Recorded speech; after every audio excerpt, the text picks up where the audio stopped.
Sanibonani-ke guys, sisakuwo-ke njalo ama-meals ongawenza uma kuthiwa uya kwi-picnic, but ngisasho namanje amanye ama-meals mhlawumbe umuntu angabona ngazuthi yazini le ngingayenza for breakfast, le ngingayenza for lunch, or le ngingayenza start, kuzoba ngawo ukuthi uthanda ukuyenza ini.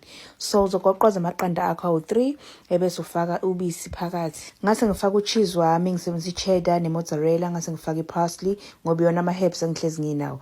Ngase ngifaka u-salt and pepper, and then uthatha ama-tortillas akho uyawagoqa kanjeya uwafaka kwi-baking dish yakho.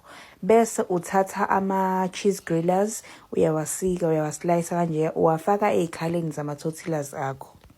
Unga-eda kokunye uma uthi khona okunye ufuna ukufaka phakathi, mhlawumbe uma uthi ufuna ukufaka ama-veggies unga-eda phakathi, uma uthi ufuna ukufaka i-chicken yakho mhlawumbe ephekiwe yashredwa ungayifaka phakathi. So bese uthatha-ke leya mixture kade uyigoqoza eneqanda no-cheese uyithela phakathi uyabheka until iskewer sakho siphume si-clean. Guys, ngizozwa ngani ubumnandi bale, angeke nize niyisole.